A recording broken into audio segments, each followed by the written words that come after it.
The Jersey City branch of the NAACP hosted the 94th Annual Freedom Fund Banquet on Sunday in Lincoln Park. The event, which was held in tribute for the late poet and civil rights icon Maya Angelou, honored 6 Jersey City residents: Reverend Joseph L. Jones, pastor of the Monumental Baptist Church; Earl Morgan, columnist for the Jersey Journal; Tyrone Rose, president of Independent Beauty Supply; Eleanor Watson, president and CEO of the Hudson County Urban League; Elnardo Webster Sr., director of the 21st Century After School Program; and Dr. Michael A. Wins, director of Division A Jersey City Public Schools and former Lincoln High School principal. Newark Mayor Ras Baraka, the keynote speaker of the event, began by speaking in favor of stricter gun control laws following the accidental shooting of a 9-year-old girl by her 12-year-old brother with an unlawfully possessed gun that was reported stolen in Alabama, according to reports. While America debates the constitutionality of the right to bear arms, nobody is debating the savagery that guns have unleashed on our communities where black and brown people live.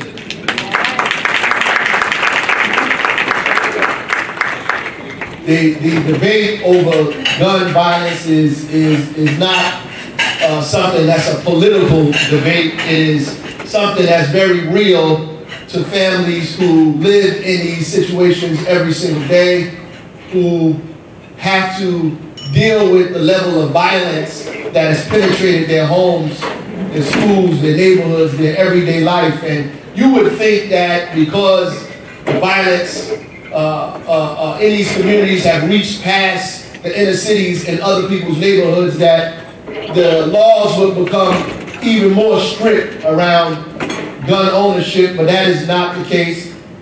As a matter of fact, the laws have become more lenient around gun ownership in this country, because it seems to me that the more people die, the more people think they should get a gun.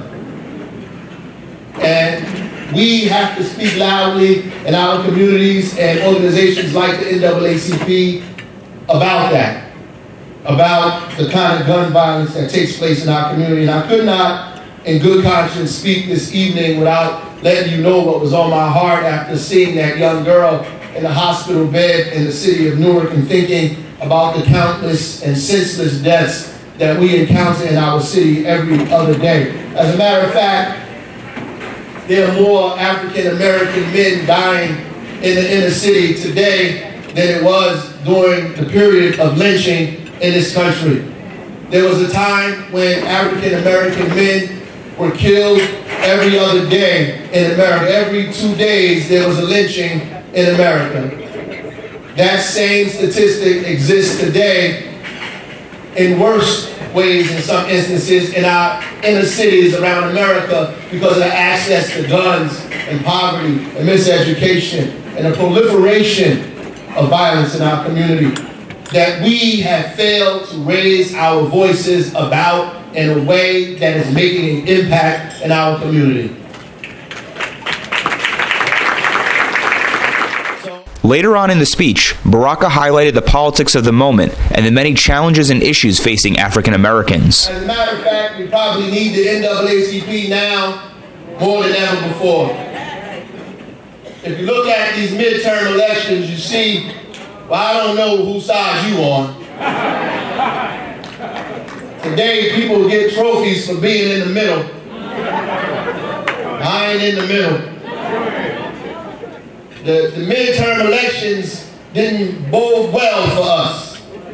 I don't know if you know that there's been over 89 challenges to our votes in about 29 or 30 states in the country.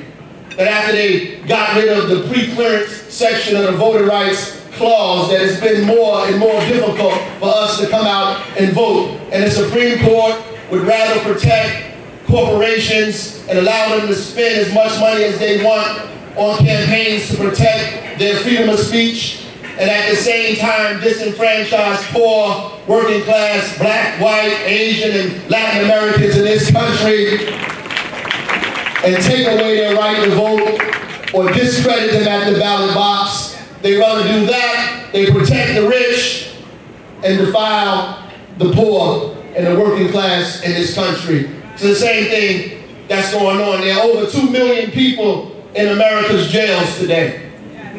2 million, and almost 50% of them are African Americans.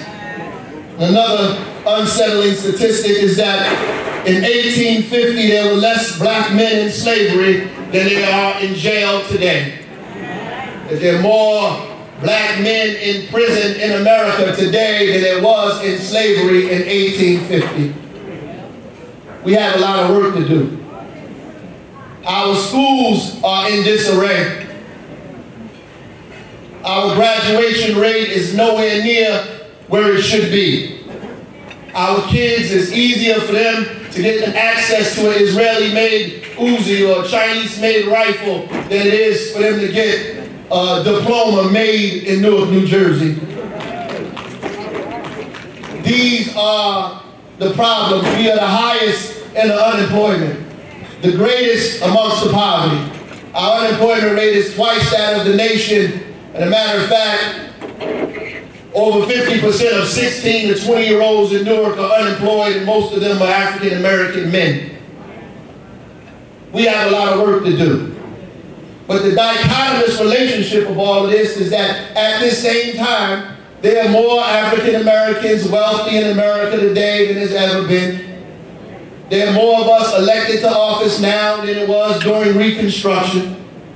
There are more of us who have access to the wealth and the democracy that America offers than we ever had in our lives in this country.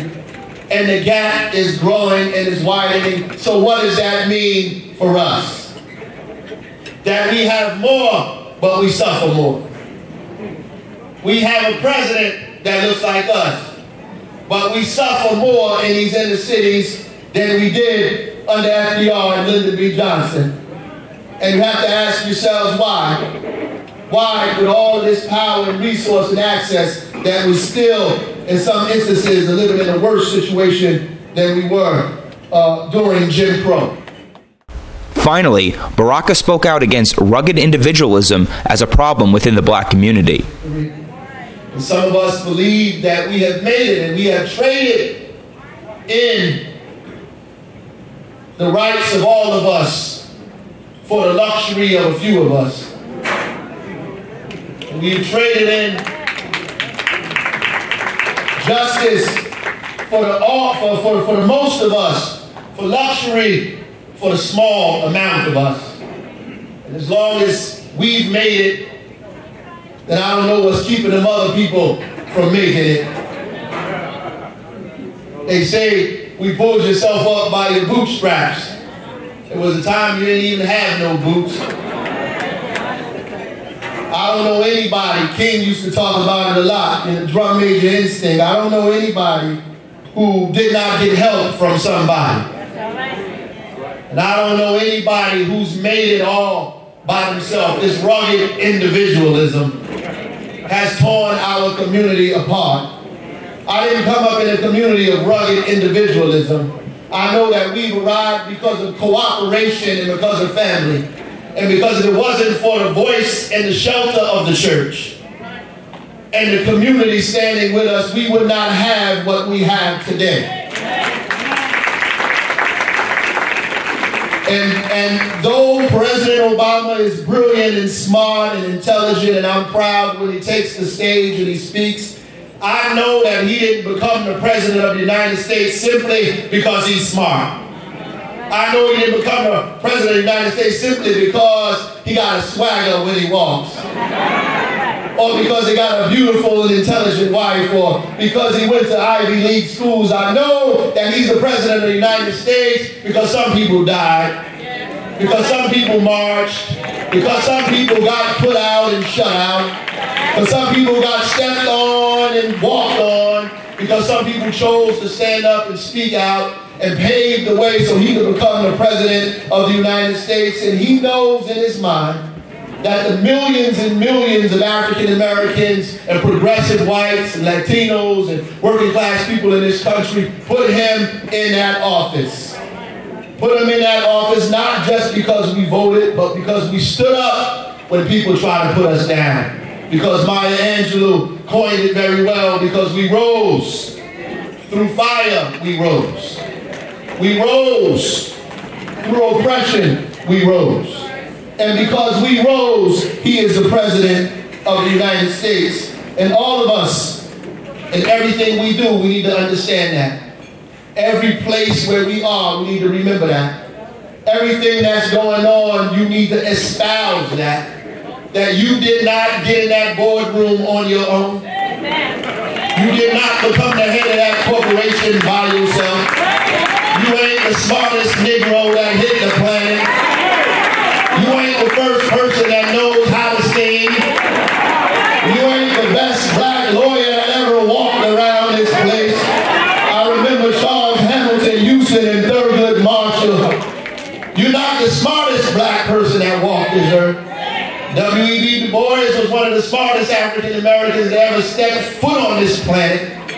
He didn't have the access that you have. You're not the best and the brightest. Though you're smart, I'll give you that. And we went to school and we got our degrees and we get our accolades and we can speak at the awards and the festivals and wear nice suits and walk in rooms and drive nice cars and live in big homes.